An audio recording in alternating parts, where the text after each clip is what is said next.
Sir and Lakshmi Narayan sir for giving this opportunity. So over to Sandeep sir. Yeah, thank you, Mr. Ashwin.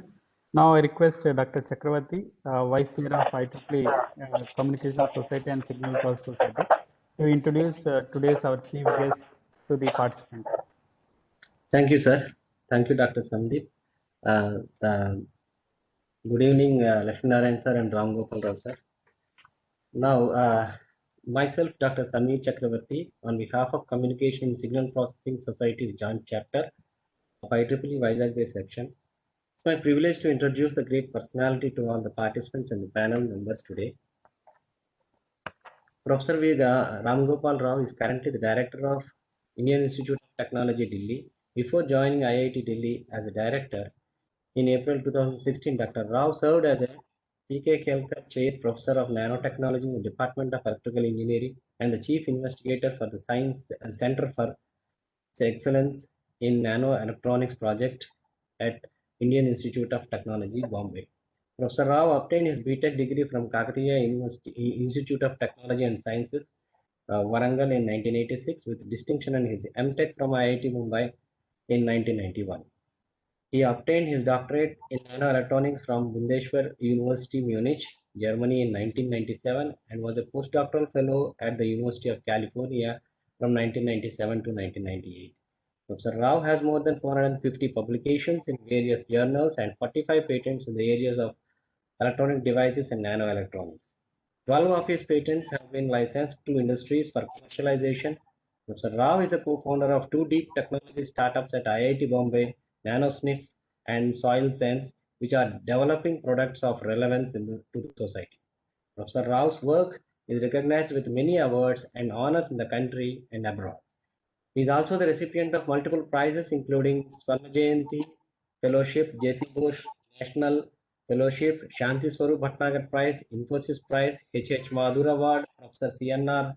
Rao, Bangalore, India, Nano Science Award, DRDO Academic Excellence Award, Telangana State Award for Science and Technology, Techno Mentor Award from the Indian Semiconductor Association, the National Academy of Sciences, India, NASI, Reliance Industries Platinum Jubilee Award, the IBM Faculty Award, Vasvik Award, Industrial Impact Award, DAE SRC Outstanding Research Investigator Award from the Department of Atomic Energy Science Research Council, the Materials Research Society of India, MRSI, ICSC Superconductivity and Material Science Prize, and the IEEE Electronic Device Society Education Award in 2020 for educational leadership and establishing nanoelectronics research programs in India, besides many others.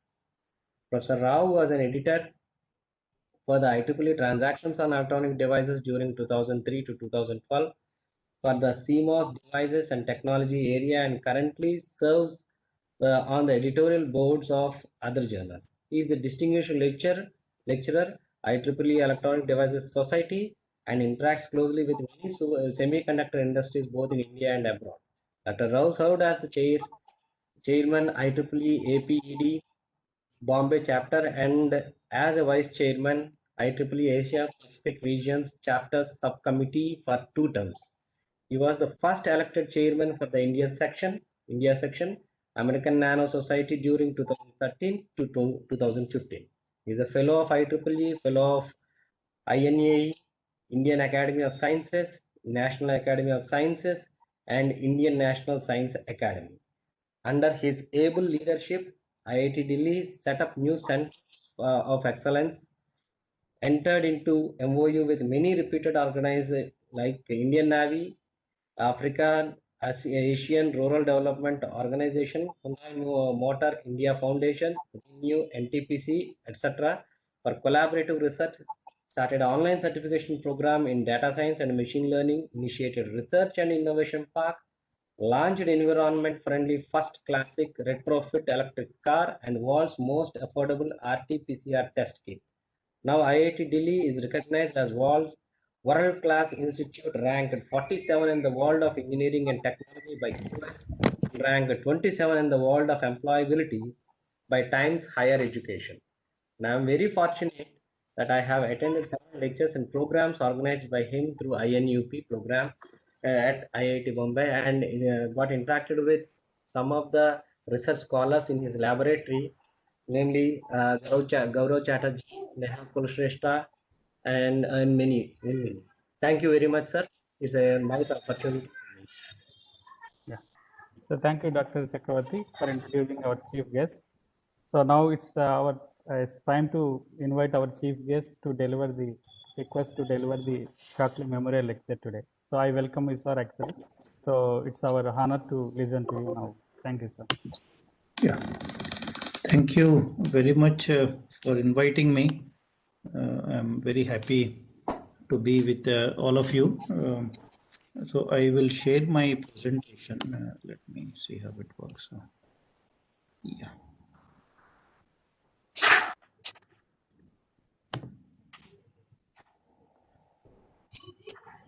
Yes, sir, it is visible. Yeah, you can make full screen. Yeah, I'm trying that. So yeah, so very happy to be with all of you. And as you know, I'm also I'm a Telugu speaking person. So I could have given this talk in Telugu, but I see that there are many people who are from outside the state too. So, but in my talk, in fact, I was wondering what I should talk about on my, because I work on transistors, of course, the MOSFETs, and I also work on sensors, and I also work on platforms which combine all of these for a variety of applications. So I thought I will keep my talk a bit general in nature. And but before I go any further, of course, we are celebrating Shockley's, uh, the kind of an occasion which is related to Shockley. But today is also, today happens to be the World Radio Day. In fact, all these inventions, the transistors and all of them, people were looking for better communication devices. The vacuum tubes of that era were all breaking down and were very unreliable. They were looking for a solid state device. And so I think while we are celebrating the Shockley Day, we should also keep in mind that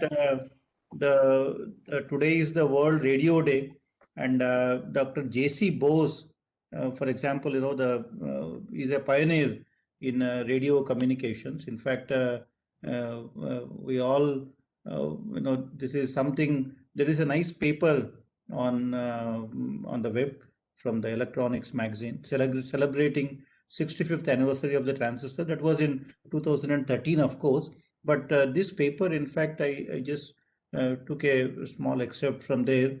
An interesting question to be discussed is who really invented the transistor? So this question can be answered in many different ways.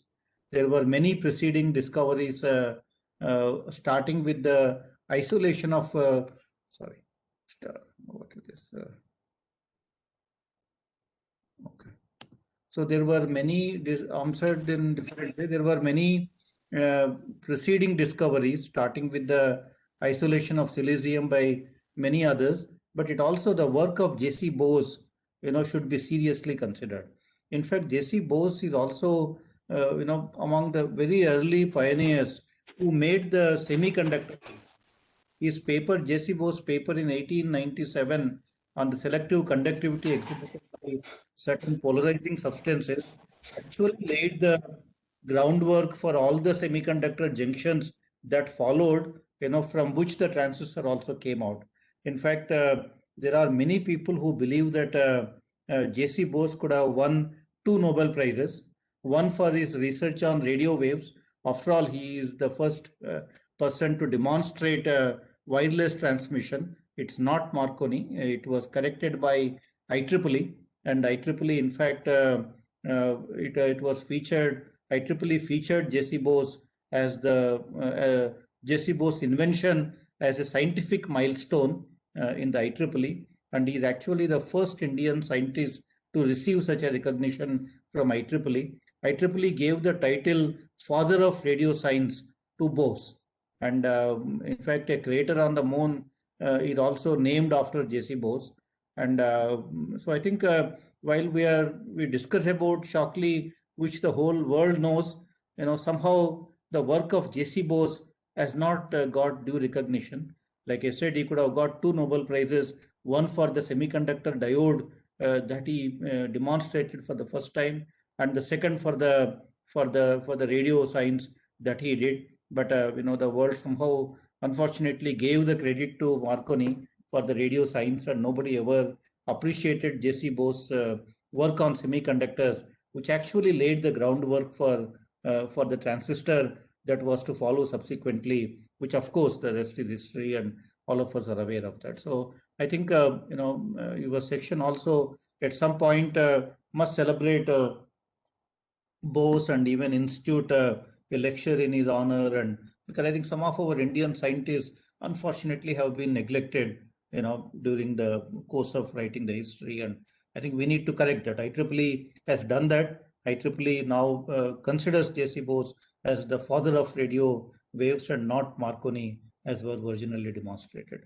as originally thought about. So I think I just wanted to mention that. And okay, what's happening there? Stop.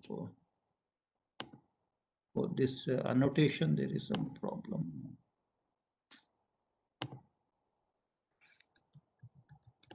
Oh, okay. And the electronic systems, if you see, like I said, I will keep my talk a bit general. Now if you look at the transistors, after the invention of transistors in Bell Labs, I think almost everything that we use today, has changed. I think the semiconductors have basically revolutionized our lives. They're everywhere in what we do. And in electronics now, if you look at the way the semiconductor technologies have evolved, particularly when it is concerning these integrated circuits, the complexities are tending towards infinity.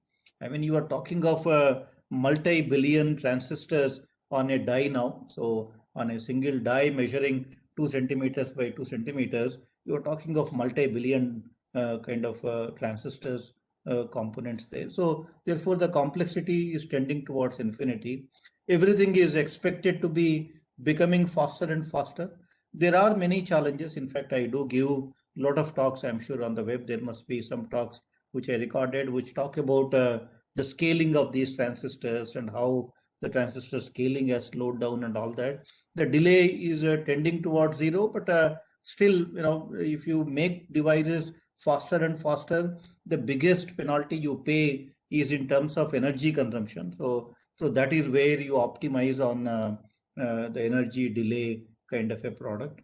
And the power, you want your battery life to go up. You don't want to charge often, and so therefore you must consume less power, operate faster, and with almost everything integrated on a single die. So that is what we're always looking for when we are looking at any electronic device for that matter. So therefore, let me see, why is this not working? Okay. Yeah. So power is tending towards zero, and the cost. You want everything to be cheaper and cheaper, and the design time. Now every 2 years, if a company, in fact, every year you have a new version of every product that you buy. If you bought a particular phone this year, the same company will come up with the next version of the phone in another 1 year. So therefore, the next version of phone would optimize on one of these parameters. It would be either faster, or it would have a better battery life, or it would be cheaper. So I think something or the other will keep improving every year now in the electronic devices that we see. The size also, you want it to be smaller. While you want all of these features, you also want it to be handheld kind of a device now, and that is where now industries are moving towards making things flexible. Now you must have noticed now lots of flexible phones which are getting into the market now, because on one hand you want things to be smaller, but if you make things smaller, reading anything from that kind of a phone, watching anything on that phone, will not be a good experience. So but while you want it smaller, you want a larger screen size, so the only way is to make foldable phones, and that is where almost all almost all the consumer electronic companies are now getting into the foldable kind of things. In fact, recently this year's Consumer Electronics Show in the US even demonstrated a rollable kind of a screen, and it will be something which you can roll and to a very small form factor. When you need it, you roll it out and it becomes a bigger screen. So even the TV screens they are able to demonstrate, which are rollable kind of display. So I think a lot is changing now. So, and of course, at the heart of all of this is this basic transistor. So when I show students, the first thing I show is a transistor actually looks like this. It has a certain length, a channel length between source and drain. It has a certain width. Therefore, it has a certain physical dimensions to that. Now, the entire game that the semiconductor industries keep playing is to keep making these transistors smaller and smaller. And there was certain definition for what you call a 28 nanometer node, what you call a 32 nanometer node and all that. But right now, I think at the 7 nanometers, 12 nanometers, all these numbers are very arbitrary. They actually don't refer to any particular size anymore. But for a very long time, the half pitch between the metal one levels is what was considered to be a node dimension. But this is how a transistor looks like. And since there are many people in the audience who don't come from the electronics background, I will not talk about any electronic stuff here. I will keep things a little bit general in scope. But this is what is driving the entire revolution that you are seeing in the consumer electronics right now. This is at the heart of all that that is happening in the electronic space. And the same transistor, when fabricated, this is how it actually looks. I thought I have a better picture. This is how the transistor looks. So there is a source region, there is a drain region, there is a gate region, and these are the vias through which you connect the transistor to the second level. And so that way, the same transistor that I showed, a cross section of it is what it looks like this. And when you look at the width here, which is into the screen, that there is a certain width associated with these transistors. So this is the transistor that you are looking at, and every aspect of this transistor, is a research area. What kind of, for example, if you look at it, what kind of gate dielectric materials you use? It's a MOS transistor. There is a metal, there is a oxide, and there is a semiconductor. So this oxide, for example, it's a high dielectric constant material. That is what one would like to use it, and it's a research area. So in India, while we don't have any semiconductor fabs, which are of anything which is to talk about, do we have our best foundry is in Chandigarh in the semiconductor labs, which is operated by ISRO, which basically is meant for all the strategic applications in the country, whether it's DRDO or missile systems or satellites. All the semiconductor chips used in those missile systems are made in the semiconductor labs. But otherwise, they use about 180 nanometer node kind of a technology. But otherwise, we don't really have any commercial kind of a foundry where this consumer electronics sort of things can be done, because there the feature sizes are much smaller. People are talking of 7 nanometer, 10 nanometer kind of nodes, while we are at 180 nanometer, but mainly used for the strategic applications. So therefore, on the fabrication side, India doesn't have much to talk about, because we haven't invested in the semiconductor manufacturing space.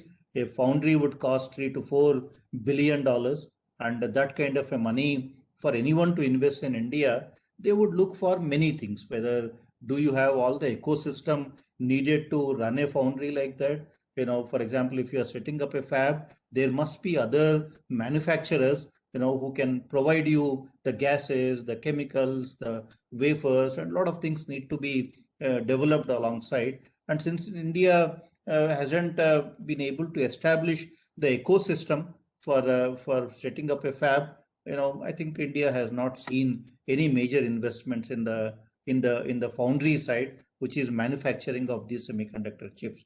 And our import bills on semiconductor components now are as much as our oil bills. And as a result, now government is very worried, and there are major efforts. Even now there is a ongoing effort, a very serious effort from Government of India to ensure that some semiconductor fabrication, some semiconductor manufacturing would happen in the country.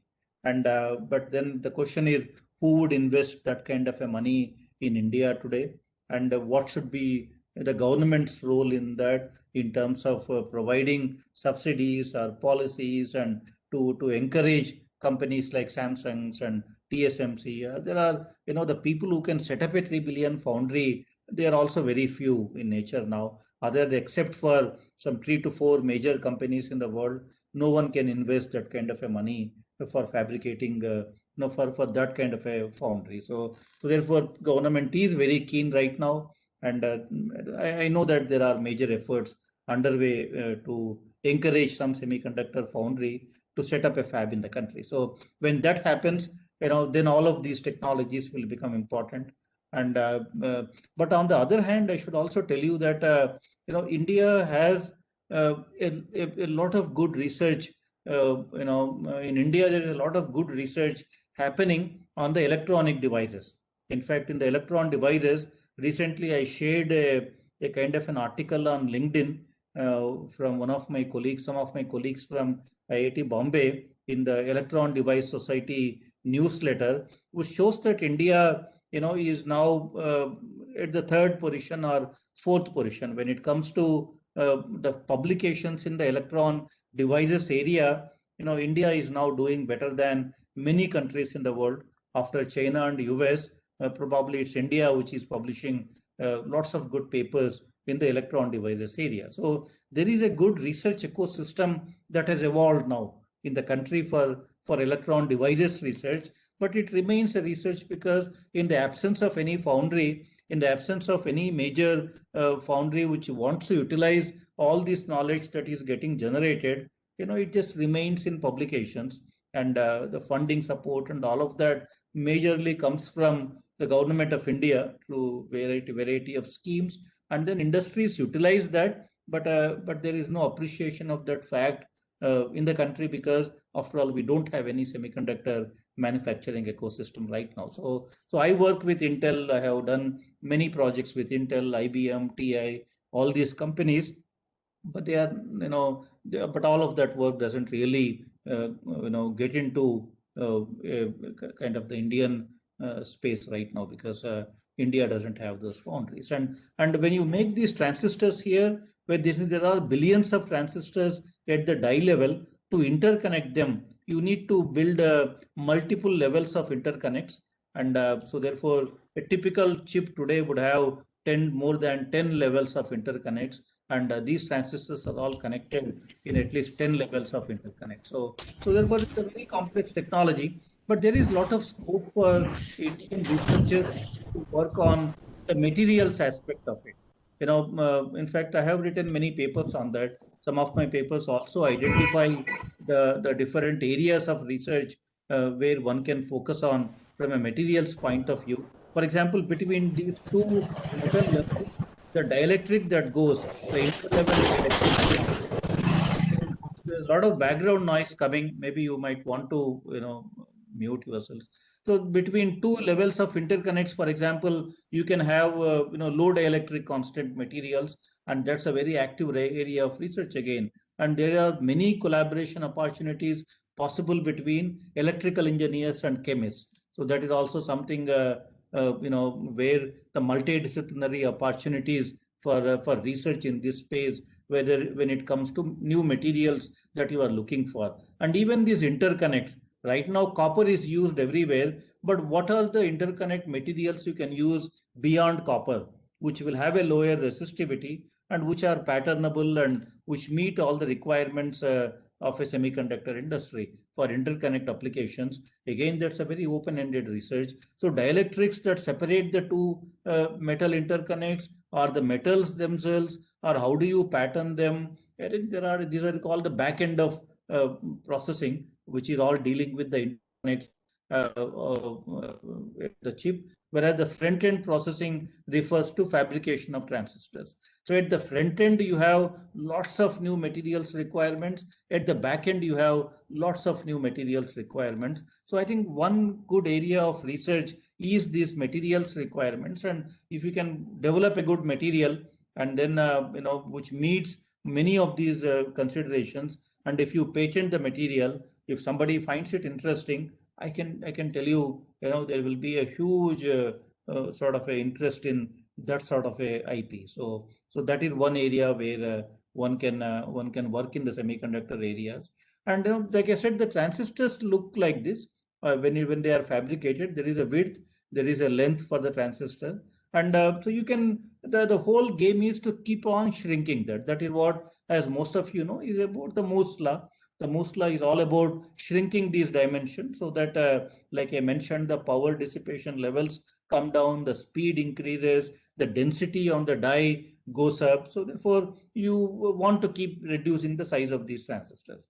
Now, when you are reducing the size of these transistors, the number of transistors on the die keep on increasing. So therefore, that is what makes the complexity of the chip, become pretty high, and that is the reason why fabricating these chips requires state-of-art facilities where you need a few billions of dollars of investment to get into the semiconductor manufacturing space, because you are dealing with atoms here now, and you are dealing with interfaces, and I know that requires a lot of expertise and very high-end tools for the fabrication. So therefore, that kind of an investment we haven't been able to generate so far, and so we haven't really been anywhere on the scene when it comes to semiconductor manufacturing.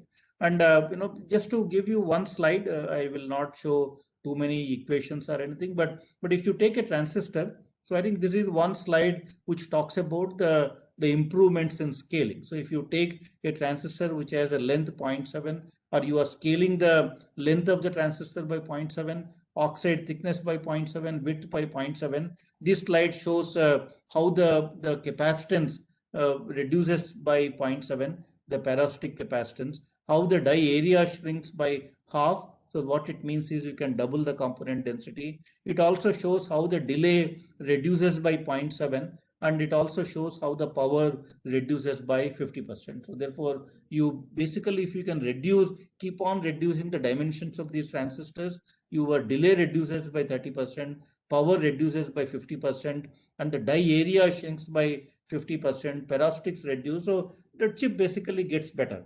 But then, but all of that is past now. I think now you are in a regime where this sort of scaling is no longer possible. So we have run out of our atoms literally. And as a result now, not much scaling can be done any further. So you are only tinkering with some dimensions here and there, but there is not much scope left anymore as far as the scaling is concerned. So all that, 10 years ago, it used to be such a hot area of research to study the scaling effects and all that. But right now, much of it is basically saturated. So now when you cannot really scale the transistors much, and the complexities are already pretty high, and what are the kind of areas that a country like India should be focusing on? The semiconductor technologies now allow you to do multiple things. So you are basically, all your consumer electronics, is all driven by the transistors, the semiconductor technologies. So now one of the areas where I strongly believe India must get into and is the Internet of Things. In the Internet of Things, I primarily talk about the sensors. India has a huge scope to get into the sensors area or contribute to the sensors area. Why do I say that? Since for a very long time the semiconductor technology were all driven by the Moore's law. Now, when you talked about the Moore's law, I think India, since we did not have semiconductor fabs, since we don't have semiconductor fabs, the Moore's law for us did not really make much of a sense. So now all these semiconductor chips can be fabricated through foundry services. There are multiple vendors now. You design a chip and anybody will be willing to fabricate for you your chip, at a very reasonable kind of a cost. So even that is done. So now the semiconductor technologies are all available for you. So you don't need to, build your own to fabricate something, at least as a research at the research group level. But since the Moore's law has now almost come to an end, so what one is talking about is more than Moore. So when you talk about more than Moore, what one is basically saying is, can you add now very diverse components onto the die? How does a chip become intelligent? For example, if you have a mobile phone, the mobile phone doesn't just is no longer used for just making the calls. A mobile phone is also intelligent enough now. It does many more functions than just being used for making a call and all that. So how does a phone become intelligent? Now the phone becomes intelligent by when you integrate into the phone platform multiple sensing technologies. Now, when I talk about sensing technologies, what are the sensing technologies that we are really talking about? Now, when you look at the humans, right, we have 5 sensors. So we have 5 sensors through which we gather information, and then we process the information, and that is why we are intelligent. So when you look at it, you touch it, you feel it, you smell it, in all those ways you gather information, and your brain processes that, and then you take your next decision based on some of these some of the information that you gather from these senses. Now compare the humans with a mobile phone. Now, what is that a mobile phone can do or cannot do as compared to us humans? So we have these 5 senses, and out of these 5 senses, the sight part of it is already captured in a mobile phone. Mobile phones have excellent cameras now. In fact, they can see as well as we humans can do. So sight part of the sensing is captured in a mobile phone. The hearing, mobile phones can listen everything that you talk about. Therefore, mobile phones have also become very good at hearing. The touch, we touch and feel many things. Mobile phones all have now the touch sensitivity enabled. They don't use the touch the way we use touch. For example, by just touching things, you feel, you get much more information about that particular object than the mobile phones, where the touch is basically used to interact with the mobile phone. So, but though a part of the touch is captured, but mobile phones are not as good as us humans when it comes to using the touch sensitivity. But the sight and hearing they are as good as humans already. But the 2 sensors which a mobile phone has not been able to capture so far are the smell sensors and the taste sensors. So you don't have mobile phones which can smell things, right? Or you don't have mobile phones which can taste things. And we humans use smell and taste in a very diverse kind of a fashion. So we for example, even what we cannot sense, we tend to use sniffer dogs. A sniffer dog, for example, can smell explosives, and because we humans are not as sensitive as a sniffer dog. A dog's nose can be a few million times more sensitive than a human nose. So that's the reason why sniffer dogs are used everywhere for smell sensing. So can we, for example, develop an electronic platform which can smell things, and integrate that platform into mobile phone? Like you see things, you can also smell things. If a mobile phone can smell things and it is trained to recognize a variety of smells that you come across in a day-to-day kind of a life, just imagine the kind of applications a phone can have. When you are eating food, you can just smell the food with a mobile phone, which can have, imagine, much higher sensitivity than the human nose. The mobile phone can tell you the quality of food based on the smell. Or a mobile phone, if it is trained to detect the presence of narcotics, it can actually tell you, where the narcotics are hidden. Or it can tell you if you are traveling in a bus or a train, if some terrorist enters the bus with explosives and all that, a mobile phone can pick up the smell of these explosives, which a dog could have done in any case, can pick up the smell of these explosives and warn the passengers. So therefore, if you are able to integrate a smell sensor into a mobile phone, the opportunities are endless. So particularly when it comes to security kind of applications, there are so many things that you can do. If a mobile phone can be made to have sensitivity, first of all, can have a electronic nose platform, and if that electronic nose platform is as sensitive as a dog's nose, and if it is trained to recognize multiple things, and imagine the kind of possibilities a phone can do.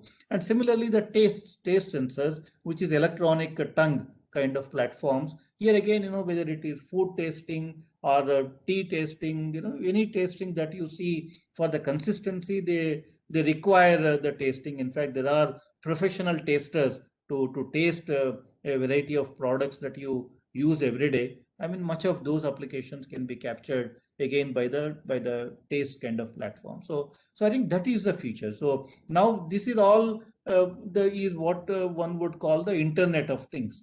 The Internet of Things is where you are talking of, for example, the using multiple such sensors and then gathering information from all these sensors and then making intelligent decisions. For example, in a room, if you have, let's say, air quality sensors, all these air quality sensors are sensing the ambient air quality, and then on your phone, you know now what is the air quality of the room where you are sitting. Or if you are traveling in a car, if I can monitor the air quality inside the car, I know when to allow the fresh air to come in. Otherwise, if you are driving with AC on, with all the windows closed for hours and hours, the quality of air inside would have degraded. But you don't have any way of knowing other than feeling the discomfort. But if there is a air quality sensors inside the car, they sense the carbon monoxide or whatever that is required, so that it lets the fresh air to come in,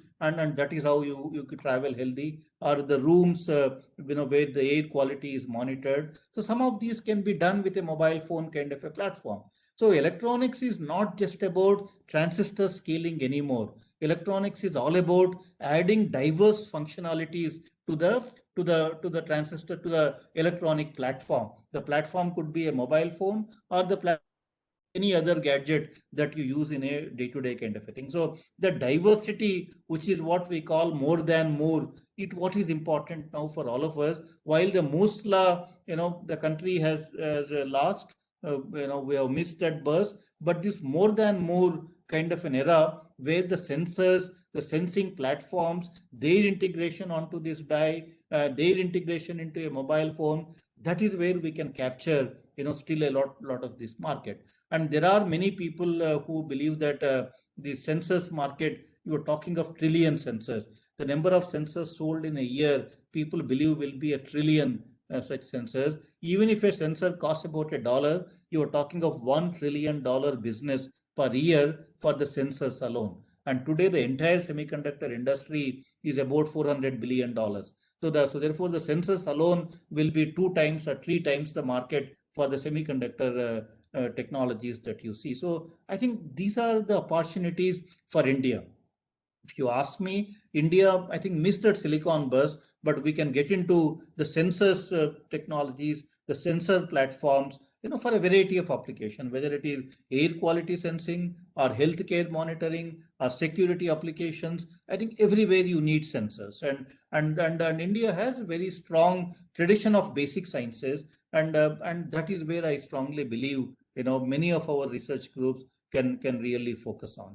And if you look at the technology platforms, right, I think to me there are 5 technology platforms which will each decade belongs to one technology platform. The first thing was the information technology. India is a world leader for IT technology. So the all IT which is based on the semiconductor kind of fields, India has captured that market. While we have missed that fabrication part, but we have captured all the markets around that. Even the VLSI designing these complex chips, it's all done out of Bangalore. So therefore, though we should have captured, though we should have done better, we could have done better on the semiconductor manufacturing thing side as well. But all the associated markets we have been able to capture very well. And in IT, for example, we are the world leaders. And just for a comparison, I have put here the Saudi Arabia crude oil exports in 2019 were 133.6 billion US dollars. Indian IT exports were 137 billion US dollars. So our brain power, based on that, our exports are as much as the fossil fuel that Saudi Arabia exports. And but this is a this gets extinguished after some time. You cannot have these crude oils forever, but our brain power can only grow. The more you use, the more it will grow. So India has been able to capture the IT part of it very well. So we are the world leaders. Even the biotechnology, the BT, the biotechnology part, if you see, India is again a world leader. As you know, all vaccines are manufactured in the country. 50% of global vaccines, every second vaccine administered anywhere in the world, comes out of India right now. And we are the largest providers of generic drugs. And every second drug sold over the counter in the US, the generic demand in the US, or every fourth drug in the UK, they are all manufactured out of India. So again, in the biotechnology space, from IT to BT, we have been able to capture this market also pretty well. And here again, we are doing very well. Then comes the NT, IT, BT, NT. When it comes to nanotechnology, when it comes to knowledge generation, India is again doing very well. We are ranked third in the world for knowledge generation right now.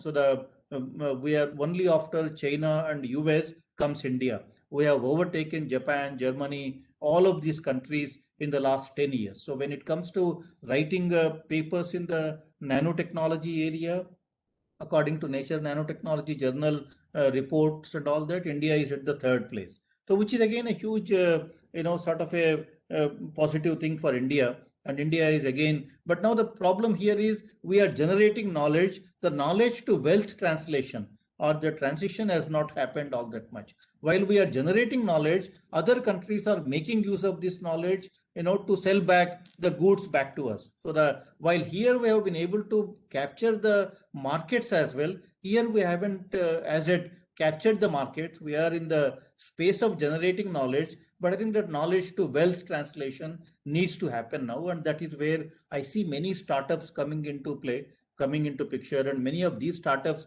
are now beginning to use this knowledge and translate that into wealth. And at least I have a couple of startups out of the nano areas that I work, and I know at least a dozen startups in the country which are trying to translate the knowledge in nanotechnology area into something which is of use to the people. And therefore IT, BT, NT. So NT, we are world leaders in knowledge, but we are yet to capture the world markets when it comes to manufacturing.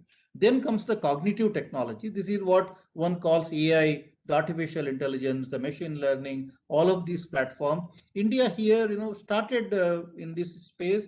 While India doesn't have enough researchers working in the AI, ML areas, but India is ranked 5th in the world for citations. If you look at the computer science departments in our universities, some of the finest brains, some of the finest people work in the computer science areas, and they write fewer papers, but their papers are cited more than, papers written by researchers in many other countries. So India ranks 5th in the world today for citations, meaning there is a lot of good quality research is happening, but we don't have the scale. We don't have enough researchers who are working in these AI, ML areas.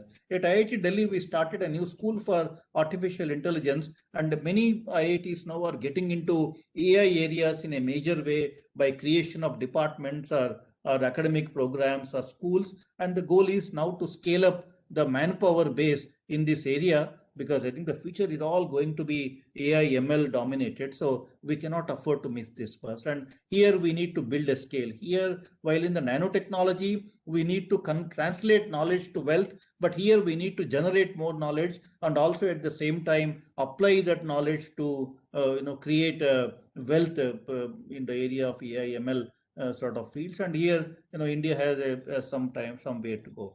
And the quantum technology is the next technology which is going to impact us, is already beginning to impact us, is the quantum technologies. And we have a strong tradition of basic research, but here neither are we doing much. There is not even a good quality research happening, nor do we have a scale. So as a result, this is something which is very new for the country. Now, last budget, money was allocated for quantum technology, almost like 8,000 crores by Government of India in the budget. So now slowly things are beginning to take shape. But this is something that we need to do, because if we don't invest in this quantum technology, one major area is the quantum computers. And when quantum computers become available to the nations, then the one biggest impact of quantum computers will be in the cryptography space.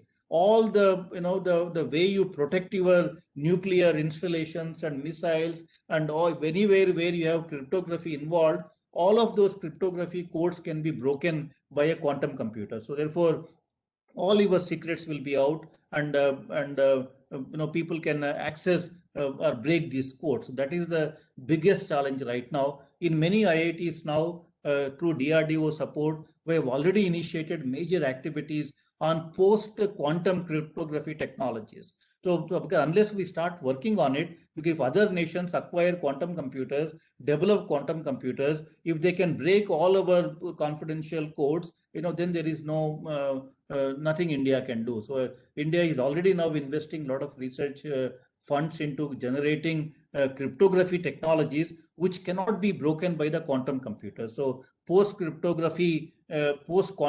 cryptography technologies is where many of our computer science and other departments are working already. But again, this is going to impact us in many other ways. Quantum communications is also another major area, and India needs to invest more. So if you ask me, these are the 5 T's. Now, India information, IT, BT, then comes the NT. Up to these 3, we have done very well. And in the NT, like I said, the wealth creation needs to happen. But in the cognitive technology, the scale up needs to happen. In the quantum technology, we are just beginning now, and we need to invest more, and we need to initiate more research activities across the nation. So this is very important. These are important dimensions, and I will touch upon the quantum technology space. On the nanotechnologies and how nanotechnology can impact some of the sensors area. I told you that sensors are very important as a nation for us now, and how nanotechnology can be made use of to make these sensing platforms useful for the mankind and the humankind, and what we can do with some of these kind of technologies. So I have how much time now? It's already 7:25. So I will take another 10-15 minutes. Is that okay? Fine, sir. Yeah, 15 minutes. So therefore, when it comes to the sensing technologies, what can we do? What is nanotechnology really? The nanotechnology, where almost every university, every institution in the country has established facilities, and there are many researchers now working in the nanotechnology space. So what exactly is nano? So if you take a material right now, take any material in the periodic table, let's say copper or gold or silver or any material you take there, and you take a particle of these materials and you treat the particle as a sphere. So if I treat the particle as a sphere, it has a certain surface area, which is 4 pi r square. It has a certain volume, 4 by 3 pi r cube. Therefore, it goes as 1 over r. So if I take these particles of a material, keep reducing their dimensions, their surface area increases and the volume reduces. As you can see, the surface to volume ratio goes as 1 over r. So now what happens is when I take these materials and shrink their dimensions, the surface area becomes very high, the volume now reduces. So what it basically means is any property of the material which is associated with surfaces will enhance, any property of the material which is associated with the volume will degrade. So that is one fundamental effect that you see with the materials as you keep reducing the particle sizes. And in addition, if it is just the surface area enhancement, nanotechnology wouldn't have gained so much of popularity. But in addition to that, the nanotechnology, when you reduce the particle sizes to 5 nanometers, 10 nanometers, these materials start behaving very differently.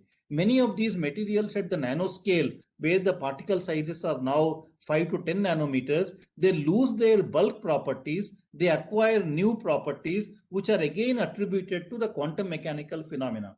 The classical physics breaks down and the quantum mechanical effects set in, and because of this quantum mechanical effect setting in, many materials exhibit property changes either in the thermal domain, mechanical domain, optical, electrical, magnetic. So properties of materials change very significantly. If I take, for example, copper, at the nanoscale, copper exhibits very different properties as compared to the copper in the bulk form. Or if you take the case of, let's say, gold in the nano form doesn't even look yellow. Its optical properties undergo a major transformation. Even simple materials like silicon dioxide, silicon dioxide, we all know, is a very well-known semiconductor. Even for all our transistor applications, we have used silicon dioxide. That O there, MOS, that O there essentially is the silicon dioxide. Now, silicon dioxide, if you make it 1 micrometer thick, silicon dioxide is known to be the world's perfect insulator. A 1 micrometer thick silicon dioxide, you apply 100 volts across that, you cannot even measure the current. The currents will be in femtoamperes regime with a 1 micrometer thick silicon dioxide applied with 100 volts. The currents will be in the femtoamperes, which you cannot even measure in a normal laboratory. The same silicon dioxide, from 1 micrometer, you reduce it to 1 nanometer. Now it becomes a perfect conductor. Exactly the same material, at 1 micrometer it's an insulator, at 1 nanometer it's a conductor. So that is nanotechnology. So that is because at the 1 nanometer length scale, that conduction behavior is entirely quantum mechanical tunneling, which doesn't happen when the material is of a 1 micrometer thickness. As a result of these physics related properties changing, you see that the materials behave very differently at the nanoscale. Now the goal is to understand the material properties at the nanoscale, even design the materials in the nanoscale for given applications, and then open up applications in very diverse domains. So that is where people are applying these new properties at the nanoscale to textiles. There is a lot of work happening on textiles coated with nanometer coatings, or even if you look at, for example, the masks that we are using during the corona time, many of the masks today have antimicrobial coating. And there is, for example, a mask technology from IIT Delhi, which is licensed to industries, which uses nano silver. And this nano silver is known to have antimicrobial or even antiviral properties. When it comes in contact with the silver at the nanoscale becomes very reactive to many of these materials at the nanoscale become reactive. It can actually kill a virus if it comes in contact with that. So nano silver coated masks are now being sold as antiviral, antimicrobial kind of mask. So I think this is the application. So you have now new materials or new properties at the nanoscale for all these materials in the periodic table. As an engineer, now our job is to see what materials at the nanoscale have what new properties, and using these properties, what kind of applications I can enable, which otherwise were not possible. So therefore, you can look at windshield coatings for the car, which are like anti, so the way to you repel water, or you have nano paints for the cars which are scratch resistant. So therefore, you are looking at a variety of applications involving nanomaterials now, from textiles to automobiles to healthcare. The cancer treatment, the targeted drug delivery using nanomaterials is a very crowded area already. There are lots of people even in India working on targeted drug delivery using nanomaterials. So automobile sectors are already using nano coatings, and the textiles are already using nano coatings. Therefore, the applications are in almost every domain that you can imagine. So now, therefore, the nanotechnology one can classify into nanomaterials. This is a very well-established technology now, like the coatings for textiles to a bulletproof vest. In fact, at IIT Delhi now we have been working on a bulletproof vest for our soldiers, and this again uses nano composites. And similarly, nano biotechnology for targeted drug delivery applications. Nano electronics, of course, is what we are already using. Many of these devices today have nanometer kind of a range. And this is something which we made in our own laboratory.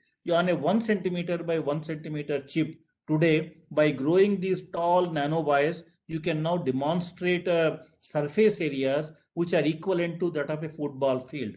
The entire football field equivalent of surface area you can achieve on a tiny chip by growing very dense forest of nanowires. So therefore, with such a high surface area, it opens up many applications even for the sensors, because the sensors very often work on reacting on the surface, and that gives rise to a change in the material property. If I have a larger surface area, then I can improve the sensitivity. That way you can detect analytes in much lower concentration. So the surface area effect has immediate application for sensors in terms of sensitivity. The selectivity comes from other kind of means. So therefore, the applications can be security to healthcare, agriculture, pedagogy, environment. So you can work on many things. And in my group, I have been for the past 10 years, I started working in the nanotechnology area One of the very first things we worked on was a cardiac diagnostic system based on a cantilever principle. We developed these tiny cantilevers. These are all a few microns in thickness, and the deflections are a few tens of nanometers. These tens of nanometers of deflection is what we capture electrically. So these particular platforms are particularly suitable for sensing applications where you coat a receptor here. This receptor binding to an analyte gives rise to a surface stress which is a few millinewtons per meter, and that surface stress bends the cantilever by a few tens of nanometers, which we capture electrically. So that way the host gets binding, we can detect electrically, and we have been developing a variety of the sensing methodologies here and the electronics. And one of our very early products was a cardiac diagnostic system which can detect these proteins in the blood by using these nano cantilevers. And then we also developed an explosive detector system using the same principle. This is an electronic nose platform. There are multiple sensors integrated here.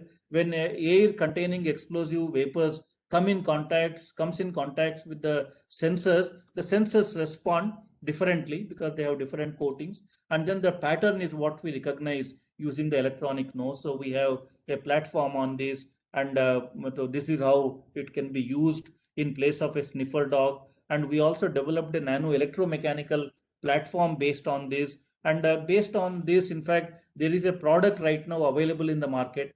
If you go to Google and search nano sniffer, so this is, we transferred this technology to our startup NanoSniff, and NanoSniff has launched a product, explosive trace detector, and this is a disruptive technology. It actually uses a MEMS technology for detecting explosives, and this is the unique in the world. We have a US patent on this, and this is now commercially available. You can actually buy it from the NanoSniff, and they are now marketing it all over the world.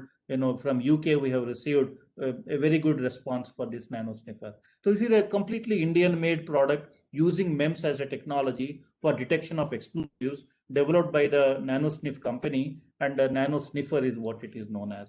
So it took us a bit of time, but now this is available commercially. And similarly, we have been able to integrate this explosive detector, these sensor platforms, into a tiny IoT kind of a thing, Internet of Things kind of a node. And this now can be pasted everywhere. If you go enter an airport, you can have multiple sensors looking for the presence of explosive vapors. And once it detects that, it will give an alarm to the driver. So you can integrate such sensors into the buses or into the trains or into around major installations. And you can power these sensors, by using the piezoelectrics, and which can generate those from the buses and trains where the vibrations are available. From those vibrations, you generate electricity, and that electricity can power the sensor. So you don't have to replace the batteries or anything, or charge the batteries like what you do in the mobile phone. They can generate their own power. So that technology also we developed, and similar kind of things that can be done for agriculture. Government of India has distributed the soil health cards, and multiple parameters in the soil health card need sensors again. So can we develop very low cost indigenous sensors which an Indian farmer can use and can afford? So that is where we have a major activity right now. My group is working on multiple prototype developments for agricultural application, volatile tracking to pathogen detection to moisture, pH and salinity, and also micro and macronutrients. So we have now a company, SoilSense. This is my second startup. The NanoSniff is already in the market now with their explosive detector. SoilSense is also in the market now with a variety of sensors for agricultural applications, from the complete weather station to the NPK sensors. So we now have NPK sensors based on the electrochemistry principles. And again, like one of you was mentioning, the remotely monitoring the crop, the water, the moisture, and other parameters in the soil, all that can be done now using this. And so we are also looking at NPK, the micro and macronutrients for this. So from my group, much of my work results in these prototypes, and I use startups as a way to get them into the market. And so the NanoSniff is now about 7 years old, and the OmniCant platform, the cantilever-based sensing platform, is already now available everywhere. They have sold many versions of this OmniCant platform for sensing applications. Now, but the explosive detector is also in the market now. It took us almost like 8 years to get this technology into the market, but it was a very complicated thing, and this is a unique disruptive technology for explosive detection right now.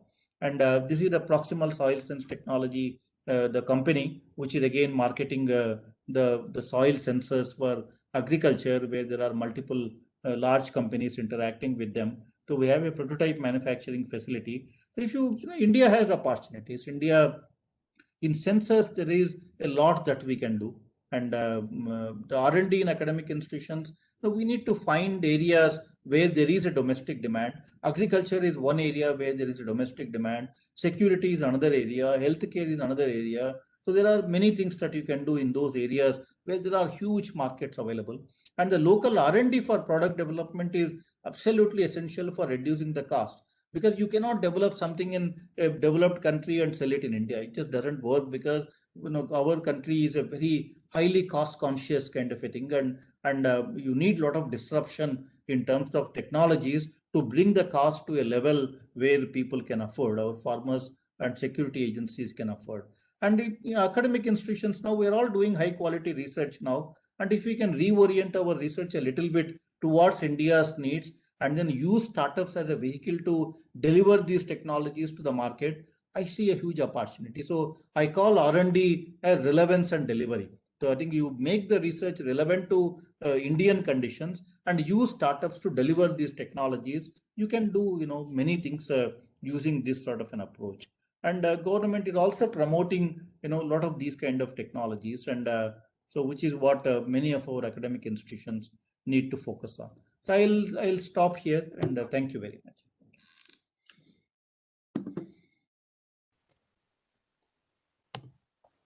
Thank you, sir, for your wonderful talk.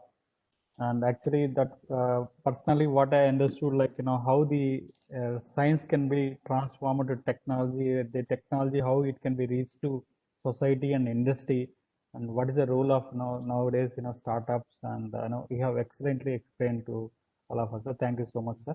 Now the session is open for any question and answer, if any. And I see some of the couple of questions in chat box, sir. And with your permission, I will go with it, sir. Sure. Yeah. One question by Dr. Bit Singh from USA.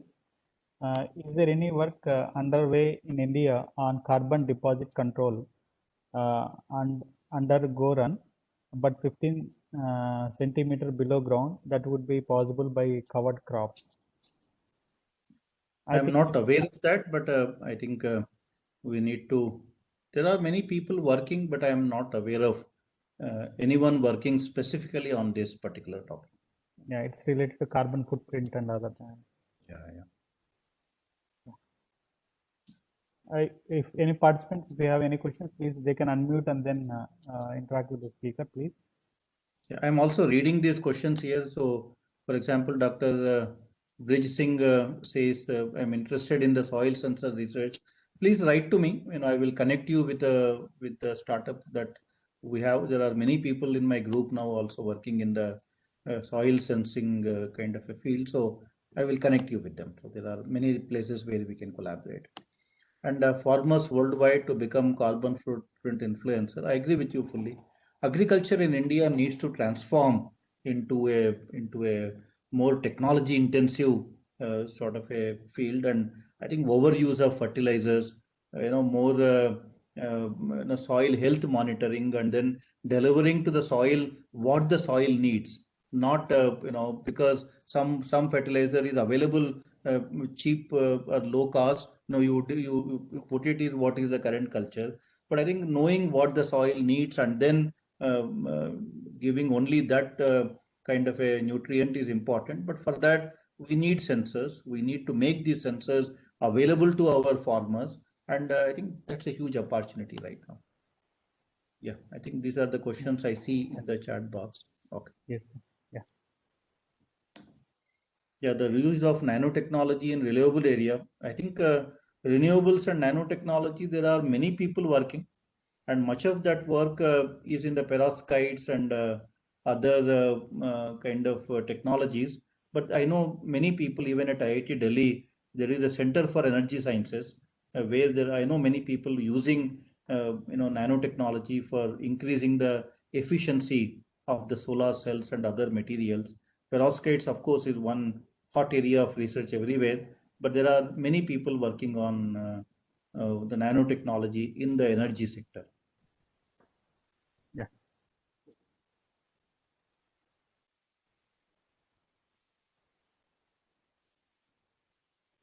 Sir, I have one question actually. It's about on education, actually, like similar to education. And actually, we see a lot of BTech projects. A lot of lakhs of students are graduating every year. And personally, I see like many BTech projects are repeated projects, and then I mean that lack of innovation and all. And it's like for there are many reasons behind that, actually maybe mental problem, or they could not find the what is the best innovation they could do and all. What will be your strategy, like you can advise our young faculty like us, like any other faculty here, and they can have follow some kind of strategy and then encourage the students towards innovation. In fact, I had one slide which I did not show because I was worried about time. But let me show you that slide on. I think the biggest challenge with our academic institutions right now, as I see it, which I tried to change very majorly, significantly at IIT Delhi, is about how we choose our research problems. So are you able to see this slide? Yeah. Yes, So sir. here, for example, if you see the way we choose our research problems, 70 to 100% is from the library. When a student comes to us, how do we give a research problem? The first thing we tell the student to do is, go and do a literature review, right? And the student spends, 6 months to 1 year, goes to library, reads 100 papers, comes back and tells you, sir, this is done, this is done, this is done, but this is not done. And then the student does that and writes a paper and it goes to library. So therefore, a lot of that research where you pick up a problem from library ends up in library. Nobody else, gets benefited from that. But I have always been a strong advocate of picking problems, from other segments of the ecosystem. So, for example, can you pick up a problem from the society? So now by this observation, so you start into as an engineer. I picked up many problems by interacting with medical doctors. You go and talk to a medical doctor, ask them what are your needs now. If you are, seeing 50 patients every day, what do you feel, I can contribute to make your job easier. I can tell you they all will come up with multiple kind of suggestions and ideas, and some of them, one can actually develop in our as engineer. So I think interacting with people who don't think like us, I call it unlike minds. The question is we need to be able to interact with people who are not like us, and that is when you get creative ideas. That is when you become innovative. So there are rural internship at IIT Delhi. We started a rural internship program. We are now making our students who are interested to go and spend couple of months with a farmer in a village. Now I can tell you when these students come back, they come up with so many ideas because many of them have never seen how agriculture is done, how farming is done. And they come back with lots of ideas as to how they can make a farmer's life easier or farmer's productivity go up. I think those immersion programs are very important for us to pick up problems. And even humanities departments, many of them understand the society problems, and if they can explain the solutions to, if they tell you that agricultural problem is this, and can you develop this technology which can help solve this problem or mitigate this problem? I think, so that is where the humanities and engineering departments need to collaborate with each other. At IIT Delhi, we started a Grand Challenges initiative where humanities is leading now all of these grand challenges. So we told them that if you now tie up with an engineering faculty member, then institute will provide you funding, for their team to solve a particular problem.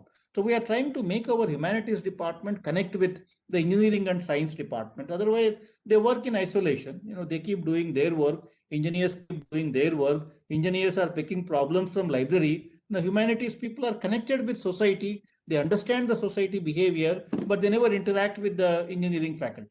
So I think these bridges we need to build now. So that is one thing that we have done. What other way you can find projects from industry? There are many industries around us. How many times have we made an effort to connect with them? So at IIT Delhi, we started what we call POPs, the professors of practice. In the professors of practice, we are now employing industry people as professors of practice. They come and work at IIT Delhi, teach a course, interact with faculty. They have the designation of professor of practice. So when they interact with engineers, they tell us, I'm facing this problem. There's again multiple problems to solve. And that is again where, you can pick up very interesting kind of problems. So I think tech parks on the campus, the PhD fellowships which are industry supported, interactions with startups, industry sabbaticals, faculty members spending their summers in an industry.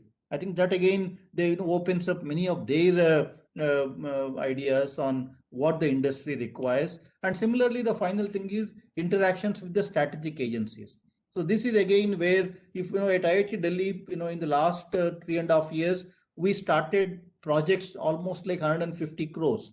There are 150 crore worth of sponsored projects at IIT Delhi, which are funded by DRDO. And there are at least 100 faculty members working on DRDO problems, and at least 200 faculty members, 200 PhD students directly working on DRDO problem. All that required was, for us to connect with DRDO and showcase to them the talent that is available. So once we were able to establish that bridge, then a lot of things are currently happening. The same thing we have done with, ICAR, the Indian Council for Agricultural Research, with AIMS doctors. So we have tied up with all of these agencies. I call them the unlike minds. I think if you bring these unlike minds together, then you generate a lot of interesting problems, and then no two problems will look alike, because when you're interacting with a diverse set of people, you invariably come up with problems which are very different, and that is how things can actually look better. Otherwise, if you are taking problems from library, somebody has already done that work and published that, and if you pick up the same thing, your work is going to look, or bound to look, very similar to what others have done. So therefore, I think we need to now strengthen these other modes of interactions between our academic institutions, our faculty, and the other sectors in the society. Even the humanities departments can help you in that, and the industry and strategic agency participation. I think we need to come out of our comfort zones and interact with people who don't look like us, who don't think like us, and who don't even behave like that. So I think that is very important. So thank you, sir. Thank you for your suggestions, otherwise. And actually, now I wish to check with Professor S.S. Murthy. Is there in participant list? And sir, if you could like to add any views, please.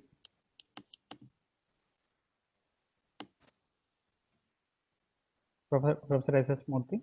Yeah, please. There is one question online asking about SOCs in India startups. In Bangalore, there are many such startups. You may not hear about them because they are all employed by, they all work with big companies. But in Bangalore, there are hundreds of such startups which do the SOC designs for big companies. So the Bangalore is a hub for a lot of such startups right now in the country. Yes, Yeah, sir, Professor. I'm done. Yeah.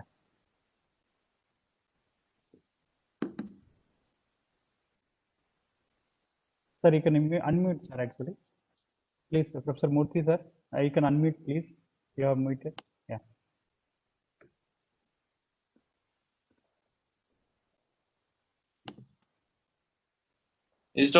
Can you hear me?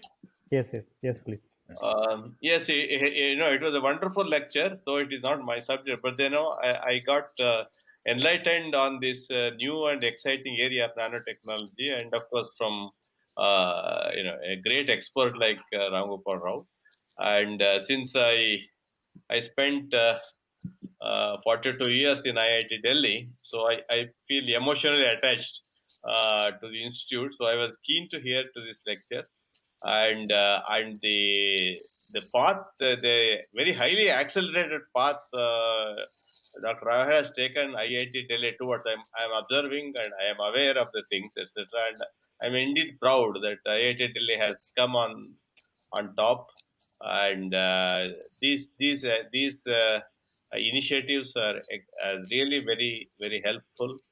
and we are very hopeful. We want IITs to be definitely on the top of the world. And actually, in my own way, since I am now located in Bangalore, and so I am also the executive council of the INAE Bangalore chapter. So where Dr. Atre is the president, and we have taken some initiative, myself and Dr. Upadhyay together, and to sort of do some outreach activity to IIT Dharwad. Because we just coming up, I thought that we will help them to reach, inculcate the IIT culture and reach to higher goals in a faster pace. And Professor Sheshu is pretty positive about it, and we are doing our best. And I think obviously all these are very positive things which IITs represent. The activities, of course, I'm trying to involve Ravi Kumar of TI in this venture. So we just want to synergize, because there are a lot of great brains around, as Ramo says, they may be unlike minds, but we can put our heads together and make sure that we will see my main ambition is India through IITs must be in the driver's seat in many of the areas and many of the fields, and it is possible. Having seen our students, the intelligence of our faculty, and so on, so it is possible to do so. In fact, I have a habit of writing my thoughts in an article. I'm writing an article on IITs and NITs. Okay, so I want the 23 IITs and 31 NITs together, the 54 institutions. This is the largest technical institution group in the world, and attracting the best of the faculty and the best of the students. Therefore, I think there is nobody can stop it actually. And if we all pull together, work together, and also for the good of the country, I think future is really very bright. And obviously, I was extremely delighted to hear this lecture, and I must thank him for the great exposition of a totally exciting and new area, which made me very much enlightened on this thing. Thank you very much, sir. Okay. Thank you. Thank you, Murthy garu. Thank you very much, sir. Yeah. So now I wish to check Dr. Lakshminarayan sir, session 8. If you would like to add anything, please.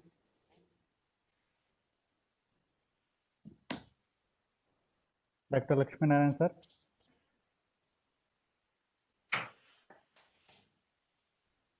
Okay. Yeah. Sir, and then with your permission, if no questions, then we will conclude the session, sir. Thank you. Thank you, Andy. Thanks a lot for all, Yes. all of Now, you. Thank you. Now I request Dr. Chakravarti to give a formal vote of thanks for this session. Thank you. Thank you, sir. I hope I am audible. It gives me an immense pleasure to deliver the vote of thanks once again to come in front of you. And first of all, I would like to thank our chief guest, Dr. Ram Gopal Rao garu, who honored this memorial lecture with his inspirational thoughts. I have attended to many of your lectures, sir, but every time I attend to your lecture, I see something new in it, and this time it's more than that, because this is one of its kind of lecture that I have ever attended to and organized by you. The presentation was excellent, and it is excellently curated for both the electrical, electronics, as well as non-electronics people, and it started with know the fact statement about J.C. Bose, sir, and his recognition from IEEE. We learned from you about the challenges in India regarding the ecosystem required to start the foundry for semiconductor chips and the recent government initiatives in it. In the discussion, some light is also thrown on the dielectric materials, the back-end processing, front-end processing, the material requirements in both, and the opportunities for research and the patent. and especially the biosensor array, the cardiac